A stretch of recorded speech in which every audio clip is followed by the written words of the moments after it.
رشتہ دیکھتے ہیں تو 4 چیزیں دیکھتے ہیں۔ لمالیہا، عورت کے مالدار ہونے کی بنیاد پر شادی کی جاتی ہے کہ فلاں شادی میں بڑا جہیز ملے گا اور بڑا مالدار خاندان ہے اور بڑی اچھی شادی کرے گا، تو مال کی بنیاد پر شادی کی جاتی ہے۔ کیا بات ہے؟ وَلِحَسَبِهَا، یا پھر خاندان کی بنیاد پر شادی کی جاتی ہے۔ 2 وجہ ہو گئی۔ وَلِجَمَالِهَا، یا پھر خوبصورتی کی بنیاد پر شادی کی جاتی ہے۔ وَلِدِينِهَا، یا پھر دیندار کی بنیاد پر شادی کی جاتی ہے۔ اگر چاروں وجوہات میں تمہیں کوئی وجہ تلاش کرنی ہے تو مال کو تلاش مت کریے، آپ حسن و جمال کو تلاش مت کریے، آپ جو ہے خاندان کو تلاش مت کریے۔ فَاصْبِرْ بِذَاتِ الدِّينِ، دیندار کو اختیار فرمائیے، دیندار کا سلیکشن کیجئے۔ اگر عورت گھر میں دیندار آئے گی تو آپ کا بھی ادب کرے گی، آپ کی والدین کی فرمانبرداری بھی کرے گی اور تمام لوگوں کا احترام بھی کرے گی اور مہمان نوازی بھی کرے گی، اور اس کے علاوہ آپ کو شکایت کا موقع بھی نہیں دے گی۔ بے شک بے شک۔ یہ کس کا فرمان ہے؟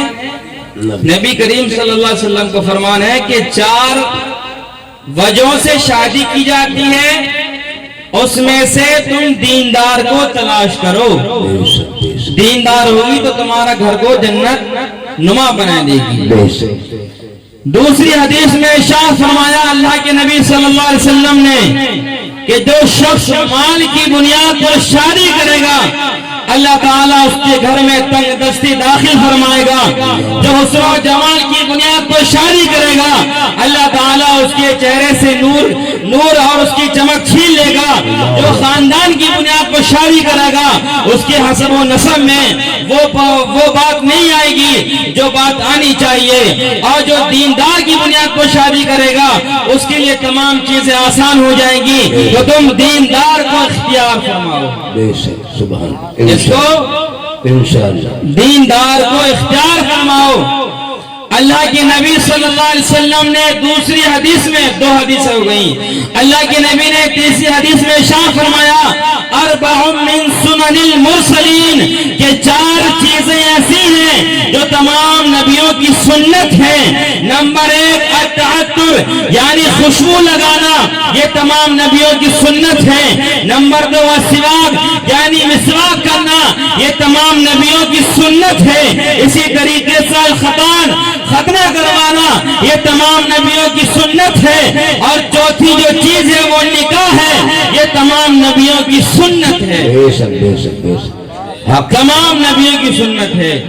اس لیے ہمارے یہاں تیاگیت کا کوئی کانسیپٹ نہیں ہے، ہمارے یہاں شادی سنت ہے، اور کبھی شادی واجب ہو جاتی ہے، کبھی شادی فرض ہو جاتی ہے، کبھی شادی مستحب ہو جاتی ہے۔ وہ لوگ جو کہتے ہیں ہم اپنے بچوں کی شادی نہیں کریں گے بلکہ جب ہمارے بچے پیروں پر کھڑے ہو جائیں گے تب ہم شادی کریں گے، اللہ کے نبی کی حدیث ہے ان لوگوں کے لیے جو اپنے یہاں بچوں کو جوان کر لیتے ہیں اور شادیاں نہیں کرتے ہیں، شادی میں تاخیر کرتے ہیں، نہ جانے کتنے رشتے آتے ہیں مگر وہ مالدار کو تلاش کر رہے ہوتے ہیں، کاش کوئی مالدار مل جائے اور ہم جو ہے شادی کرتے ہیں، ان کے حساب کا لڑکا ملتا نہیں ہے اور وہ شادی میں تاخیر کرتے رہتے ہیں، جس کی بنیاد پر بے حیائی عام ہوتی جا رہی ہے، عیاشی عام ہوتی جا رہی ہے۔ اس لیے اللہ کے نبی کی حدیث سماعت کر لیجئے اور اس پر عمل کر لیجئے۔ قال النبی صلی اللہ علیہ وسلم لعلی یا علی صلاۃ اللہ تؤخرها الصلاۃ اذا آنت والجنازۃ اذا حضرت والایب اذا وجدت العطفوا۔ اے علی 3 چیزیں ایسی ہیں جس میں تاخیر نہیں کرنی چاہیے۔ نمبر 1 جب نماز کا وقت آئے تو نماز میں تاخیر نہیں کرنی چاہیے، اور جب جنازہ حاضر ہو تو دفن کرنے میں تاخیر نہیں کرنی چاہیے۔ والایب اذا وجدت العطفوا، اور جب شادی کے لیے رشتہ مل جائے تو رشتے کے بعد شادی کرنے میں تاخیر نہیں کرنی چاہیے۔ بے شک بے شک۔ یہ ساری چیزیں جو آپ دیکھ رہے ہیں سوسائٹی کے اندر جو خرابیاں پیدا ہو رہی ہیں وہ حدیث پر عمل نہ کرنے کی بنیاد پر یہ ساری خرافاتیں ہو رہی ہیں۔ اسٹینڈ آؤٹ نہیں ہے آپ کا۔ یہ ساری چیزیں اس لیے ہو رہی ہیں کہ ہم نے نبی کریم صلی اللہ علیہ وسلم کی حدیث کو نہیں سمجھا. حدیثیں 4 ہو گئی. آپ کو ضروری ہے کہ آپ لوگ اس کو سماعت کریں اور اس کو کچھ سبق لے کر کے جائیں اس مجمع سے, اور یہ عہد کر لیں کہ جب بھی کوئی ٹھیک ٹھاک رشتہ مل جائے گا ہم شادی کرنے میں تاخیر نہیں کریں گے انشاءاللہ عز و جل.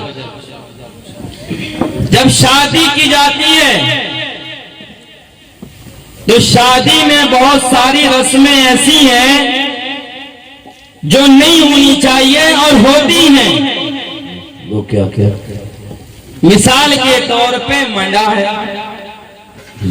منڈا کرتے ہیں, منڈائی کرتے ہیں, منڈائی آج بھی منڈا کرتے ہیں. منڈے میں دعوت کھلاتے ہیں.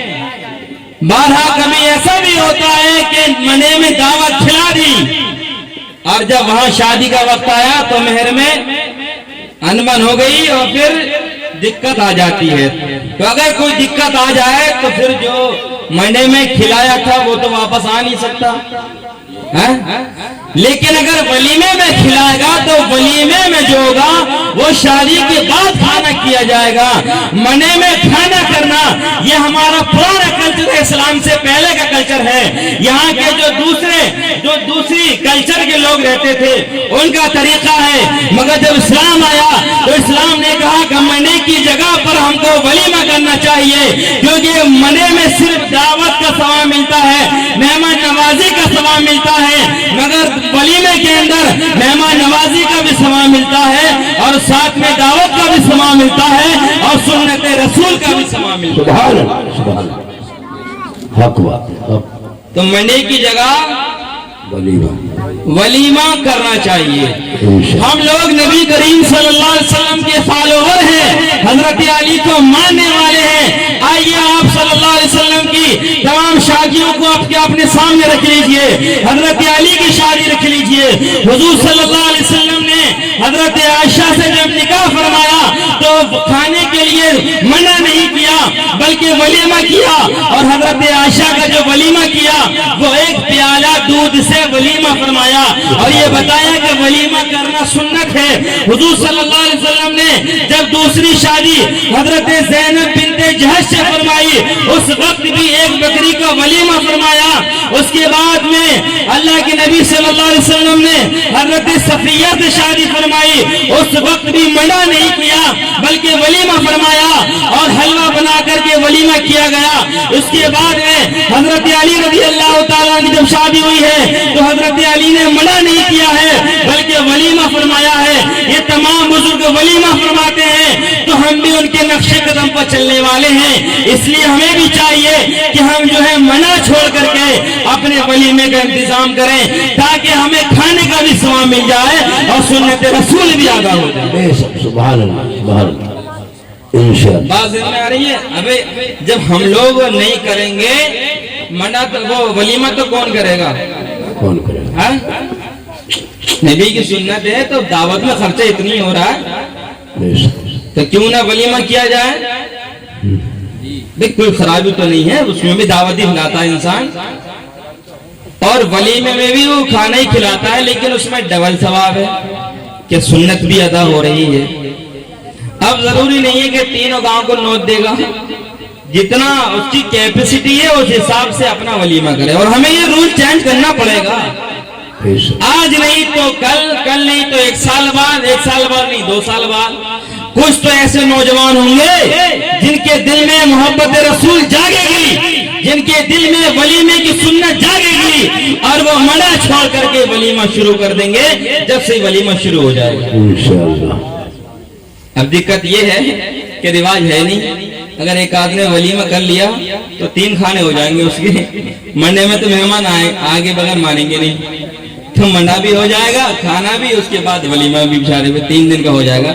تو ایک شخص سے سوسائٹی چینج نہیں ہوتی ہے بلکہ سوسائٹی چینج اس لیے جب ہوتی ہے جبکہ تمام لوگ مل کر کے کسی چیز کو ختم کریں اور دوسری چیز کو شروع کریں, تب وہ چیز ختم ہوتی ہے اور دوسری شروع ہوتی ہے. بے شک بے شک. نبی کریم صلی اللہ علیہ وسلم نے حضرت عائشہ کی شادی کے موقع پر ایک پیالہ دودھ سے ولیمہ فرمایا. حضرت عبد الرحمن بن عوف نبی کریم صلی اللہ علیہ وسلم کی بارگاہ میں حاضر ہوئے. آپ صلی اللہ علیہ وسلم نے فرمایا شادی کر لی؟ انہوں نے فرمایا ہاں شادی کر لی. اور ایک پیالہ کھجور کے برابر میں نے مہر متعین کیا ہے. آپ صلی اللہ علیہ وسلم نے فرمایا ولیمہ کیا؟ انہوں نے کہا نہیں کیا. تو اللہ کے نبی نے فرمایا اے عبد الرحمن بن عوف ولیمہ کرو، اگرچہ ایک ہی بکری کا ہو، اگرچہ کم ہو، ولیمہ کرو. یہ ولیمہ کرنا سنت ہے، یہی اصلی دعوت شادی کی ہے. تو سوسائٹی میں کچھ چیزیں ہمیں چینج کرنی پڑیں گی، جس میں سے یہ بھی ہے کہ منڈا چھوڑ کر کے ہمیں ولیمہ اسٹارٹ کرنا پڑے گا. اور جب کوئی دعوت ہوتی ہے تو ہم دیکھتے ہیں کسی کے یہاں پر کھانا کم پڑ جاتا ہے، کسی کے یہاں پر روٹی کم پڑ جاتی ہے. یہ ساری چیزیں اس لیے ہوتی ہیں کہ ہم نے یا تو بسم اللہ سے شروع نہیں کیا ہے یا پھر سنت کو فالو نہیں کیا ہے. ارے کھانے کا بھی ایک طریقہ ہوتا ہے، اس کی بھی ایک سنت ہوتی ہے. آئیے میں حضرت علی کے ولیمے کی تھوڑی سی تشریح بیان کر کے اور اس کو میں واضح کرنا چاہتا ہوں کہ دعوت کس طرح کھانی چاہیے. آپ صلی اللہ علیہ وسلم نے جب حضرت علی کے ولیمے کے لیے کھانا تیار کیا، اور حضرت علی کا ولیمے کا جو کھانا تیار کیا گیا وہ گوشت روٹی نہیں تھا، وہ قیمہ قورمہ نہیں تھا، بلکہ وہ جو ہے وہ حلوہ تیار کیا گیا. آپ صلی اللہ علیہ وسلم نے خود تیار فرمایا، گھی کھجور اور پنیر سے وہ حلوہ تیار کیا گیا. اور اتنا حلوہ تھا ایک رومال سے اس کو ڈھانپ لیا گیا. اللہ کے رسول نے اس کو ڈھانپ لیا. اس کے بعد فرمایا اے علی جتنے لوگ مسجد میں بیٹھے ہیں تمام لوگ کو بلا کر لے آؤ، ولیمے کا کھانا تیار ہے. حضرت علی جب مسجد میں پہنچے تو دیکھا کہ 700 صحابہ کرام مسجد کے اندر بیٹھے ہوئے ہیں اور تمام منتظر ہیں کہ اللہ کی نبی نے آج ہماری دعوت فرمائی ہے تو ہم ضرور جائیں گے. حضرت علی آگے آ کر حضور کی بارگاہ میں آ گئے اور کہا یا رسول اللہ کہ کھانا تو بہت کم ہے، صرف اتنا کھانا ہے کہ ایک رومال سے ڈھانپ لیا اور کھانے والے تو اتنے ہیں کہ 700 لوگ ہیں. حضور نے فرمایا 10 کو بلاتے رہو اور وہ کھاتے رہے، دوسرے 10 آ جائیں، وہ کھا لے، تیسرے آ جائیں، وہ کھا لے، چوتھی محفل آ جائے. اس طرح سے 70 محفل میں تمام لوگوں نے کھانا کھا لیا. حضرت انس فرما رہے ہیں کہ میں یہ دیکھ رہا تھا کہ جس وقت کھانا شروع ہوا اس وقت حلوہ زیادہ تھا، یا جس وقت کھانا ختم ہوا، جس وقت دعوت ختم ہوئی اس وقت حلوہ زیادہ تھا. اللہ نے اس میں برکت رکھی. وہ اس لیے برکت رکھی، اللہ کے نبی صلی اللہ علیہ وسلم نے جو کھانے کا انتظام فرمایا تھا اس کو ڈھانپ کر کے انتظام فرمایا تھا، اس کو رومال سے ڈھانپ لیا تھا. جو چیز ڈھپی ہوئی ہوتی ہے جس کو ہم ڈھانپ لیتے ہیں اس میں برکتیں نازل ہوتی ہیں. اس لیے اگر ہم آج بھی ہم تندور اسٹارٹ کریں اس پر بھی چادر ڈال لیں، اگر ہم بریانی اسٹارٹ کریں اس پر بھی ڈھکن لگا لیں، اگر ہم قورمہ اسٹارٹ کر رہے ہیں اس کو بھی ڈھک کر کے اسٹارٹ کرنا چاہیے تاکہ برکت ختم نہ ہونے پائے اور اللہ کی نبی کی سنت ادا ہو جائے. بے شک سبحان اللہ. نعرہ تکبیر، نعرہ رسالت. یہ اعلیٰ حضرت علماء اہل سنت جس نے شادی خانہ آبادی. سبحان اللہ ماشاء اللہ. بات ذہن میں آ رہی ہے؟ بات ذہن میں آ رہی ہے؟ ہاں، کس طرح سے شادی کے کھانے پر دعوت میں کس طرح سے دعوت اسٹارٹ کریں، ڈھانپ کر کے اس کو اسٹارٹ کریں. اور جب جاتے ہیں ہم لوگ جاتے ہیں بارات میں تو بارات میں اگر بارات تھوڑی لیٹ ہو جائے تو اتنا بھوک لگتی ہے کہ کرسیاں سب گرا دیتے ہیں، ایک دم ٹیبل پہ پہنچ گئے، اب بیٹھے ہیں جلدی سے کھانا آ جائے، اور دوسرے کھڑے ہیں جلدی سے. جو طریقہ کیا ہے، سنت طریقہ کیا ہے؟ کیا ایک اٹھے دوسرا بیٹھے یہ طریقہ بہتر ہے، یا پھر پوری محفل بیٹھے پھر دوسری محفل بیٹھے وہ طریقہ بہتر ہے؟ نبی کریم صلی اللہ علیہ وسلم نے آج حضرت علی کا ولیمہ فرمایا، اس وقت جو طریقہ اختیار فرمایا وہ محفل در محفل کا تھا. اسی طریقے سے جنگ خندق کے موقع پر حضرت جابر رضی اللہ تعالیٰ عنہ نے جو دعوت فرمائی تھی اس کا طریقہ بھی یہ تھا کہ ایک محفل اٹھتی تھی، دوسری محفل آتی تھی، وہ کھاتی تھی، تیسری محفل آتی تھی. اسی طریقے سے بہتر طریقہ یہی ہے کہ ہم محفل در محفل کھانا کھائیں اور یہی طریقہ بہتر ہے. بات سمجھ میں آ رہی ہے؟ اور کل کو جب جائیں گے برات میں، برات کہاں جا رہی ہے؟ سرسی کے پاس پوٹا پوٹا کوٹا، پوٹا، چلو کوٹا۔ ہاں، جب وہاں جائیں تو مہر کی بات بڑی محبت سے کرنی چاہیے۔ مہر کے وقت میں ایسا دیکھا گیا ہے ادھر سے تو کہ محبت کی ہوگی، ادھر سے تو محبت کی ہوگی، وہ تو آگے کی مطلب وہ بھی مسلمان ہی ہے، اس کی محبت کی ہوگی، مگر جب ہوتی ہے تو دونوں طرف سے ہی ہو جاتی ہے وہ۔ اس لیے مہر میں جو ہے زیادہ تر بہتر یہی ہے کہ مہر جو ہے معجل نقد کیش پیمنٹ انڈین روپیز بننا چاہیے، بے شک بے شک، اقوال ہے کہ نہیں؟ بالکل۔ اب ادھار باندھ دیتے ہیں 1 لاکھ 2 لاکھ 3 لاکھ باندھ دیا، وہ بھی کہتا ہے باندھ دو کتنے میں، دے تھوڑی ہے، ادھار تو ادھار ہی ہے۔ ادھار مہر جب گاڑی نقد لے رہا ہے، کھانا نقد لے رہا ہے، منگنی پہلے لے رہا ہے، تو پھر ادھار مہر کی کیوں بات کر رہا ہے بھائی؟ جب سب چیز نقد ہے تو مہر بھی نقد ہونے چاہیے۔ ازواج مطہرات کا مہر نقد تھا، حضرت خدیجہ کا مہر 20 اونٹ تھا، نقد تھا۔ حضرت عائشہ کا مہر 400 درہم تھا، نقد تھا۔ حضرت زینب بنت خزیمہ کا مہر 400 درہم تھا، نقد تھا۔ حضرت صفیہ کا مہر ان کی آزادی تھی، نقد تھی۔ حضرت ام حبیبہ کا مہر 400 دینار تھا، نقد تھا۔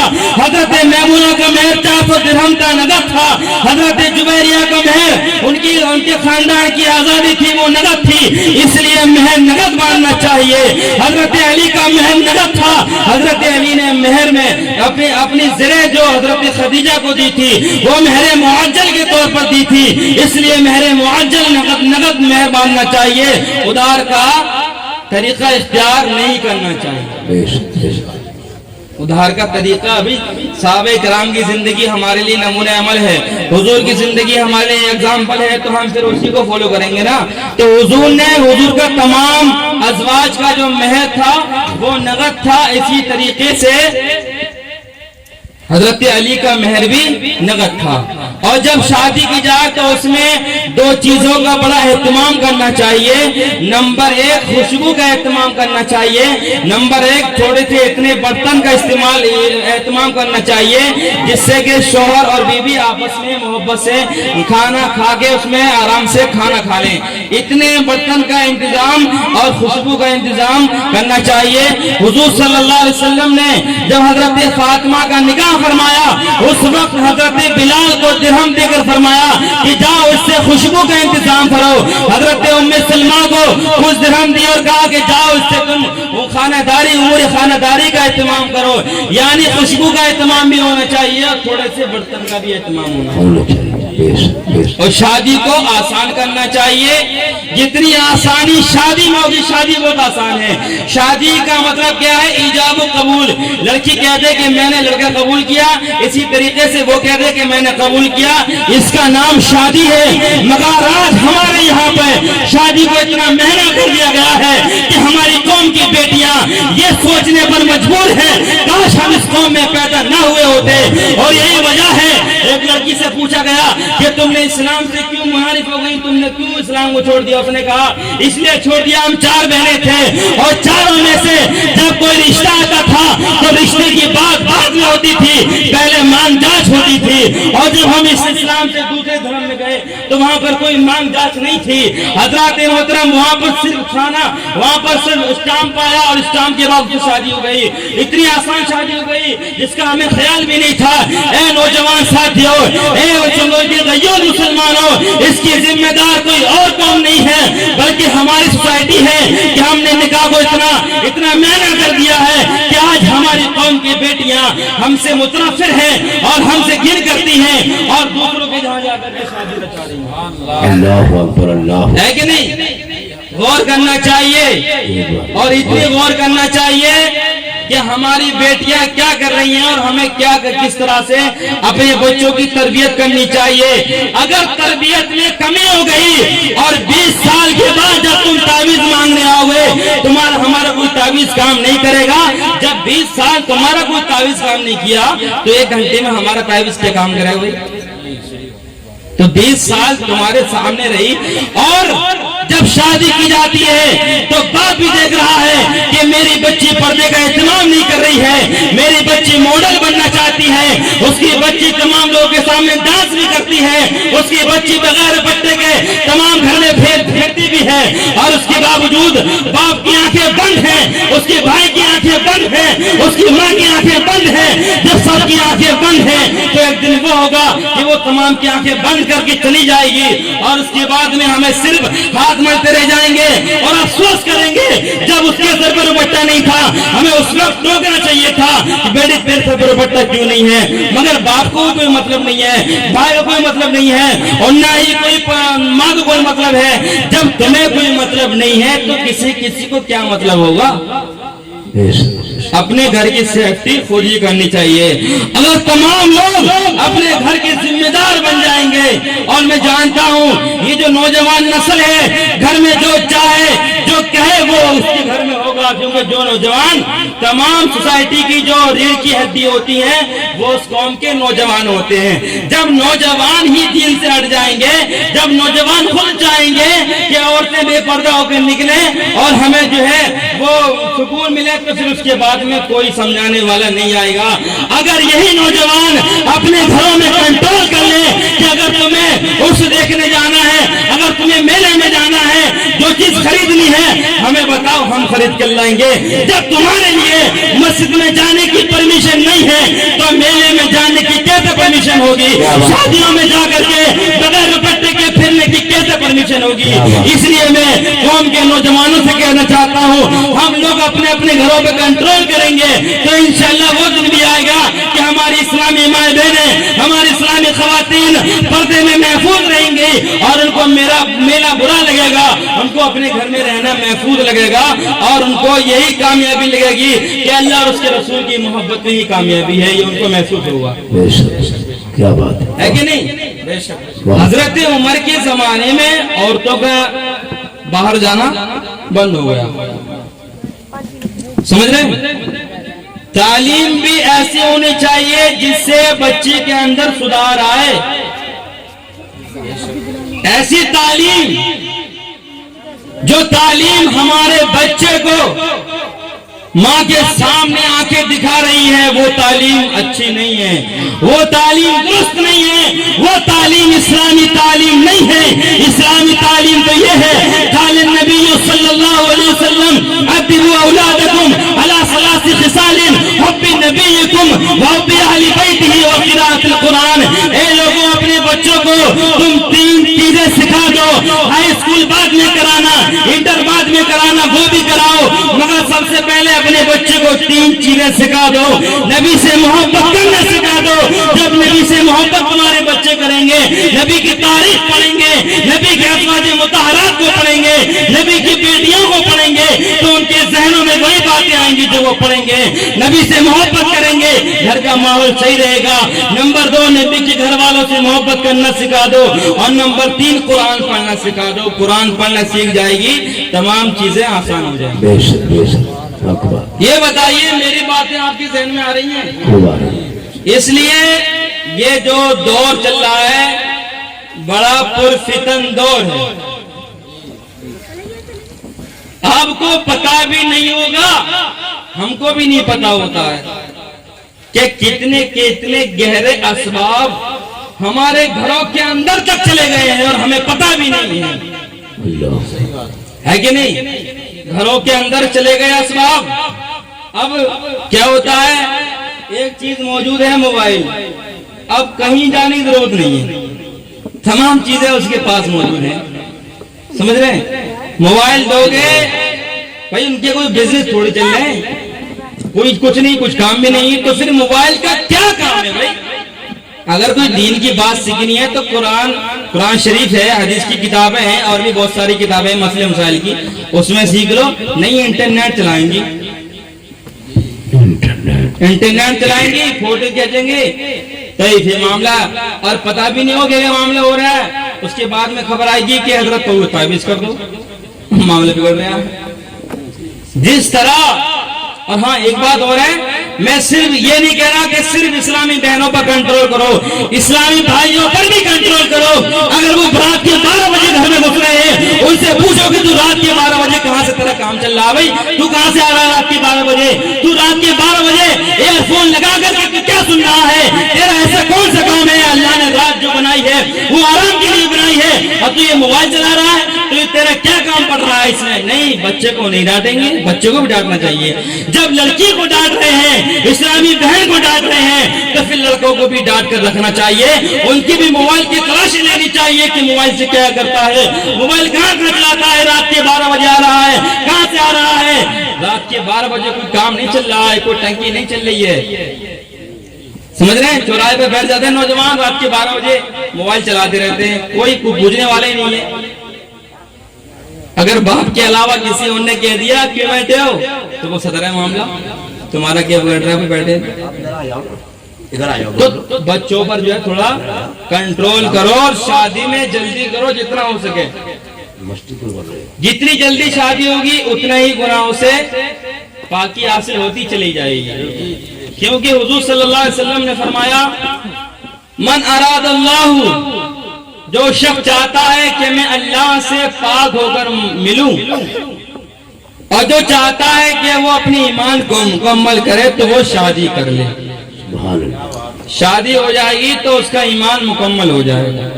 اور شادی جب ہوتی ہے بہت ساری رسمیں، میں نے ایک رسم بتائی نوتے اس کی منڈے والی، وہ رسم ختم کر کے دوسری رسم چالو کرنی چاہیے۔ اسی طریقے سے جو کنگنا باندھتے ہیں، وہ کنگنا باندھنا یہ ہمارا اسلامی کلچر نہیں ہے، وہ بھی یہاں کا پرانا اسلام سے پہلے کا کلچر ہے، اس کو بھی ختم کرنا چاہیے۔ مہندی لگانا یہ بھی اسلامی کلچر نہیں ہے، اس کو بھی ختم کرنا چاہیے۔ جو بھی اسلامی کلچر کے خلاف ہوگا ہم کو اس پر سختی سے قدم جمانا پڑے گا، اور اس کے خلاف سختی سے قدم اٹھانا پڑے گا،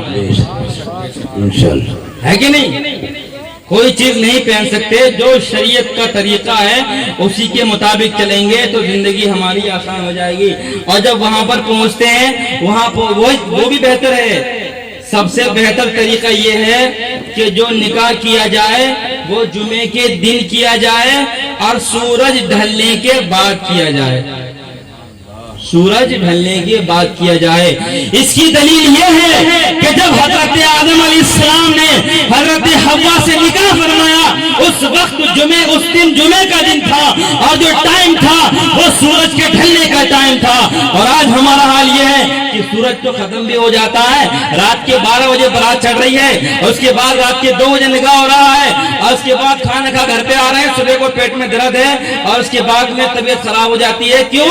اس لیے کہ تم نے جو طریقہ بہتر تھا اس کو چھوڑ کر کے تم نے وہ طریقہ اختیار فرمایا جو طریقہ تمہارا نہیں تھا۔ یعنی جو اثر کے ٹائم جو نکاح ہوتا ہے، سب سے بہتر طریقہ، سب سے بہتر ٹائم وہی ہے، اسی وقت نکاح کرنا چاہیے۔ اور نکاح جب ہوتا ہے تو گھر بھی جھاڑو پہنچا ہوتا ہے۔ اسی طرح سے نبی کریم صلی اللہ علیہ وسلم نے جب حضرت فاطمہ کا نکاح فرمایا تو حضرت اسماء بنت امیس نے آپ حضرت علی کا گھر صاف کیا، جو علی کا گھر حضرت حارثہ بن نعمان نے کیا تھا۔ دیکھیے نکاح کی بڑی فضیلت ہے، ایک بڑی فضیلت یہ ہے جب انسان نکاح کرتا ہے اس کے رزق میں بے پناہ برکتیں ہوتی ہیں، کیونکہ جب حضرت علی نے نکاح فرمایا تھا اس وقت ان کے پاس کوئی چیز نہیں تھی، لیکن جب نکاح ہو گیا تو آپ کے پاس زرہ بھی موجود تھی، آپ کے پاس درہم بھی موجود تھے، اور حارثہ بن نعمان نے آپ کو گھر بھی دے دیا۔ یہ سب نکاح کی برکت تھی۔ تو نکاح کی برکت سے بہت سارے رزق میں برکت ہوتی ہے۔ نعرہ تکبیر، نعرہ رسالت، نعرہ تکبیر، نعرہ رسالت، مسلک اعلیٰ حضرت علامہ مولانا توصیف رجا مصباحی قبلہ، نعرہ تکبیر، نعرہ رسالت۔ حضرت آ چکے ہیں۔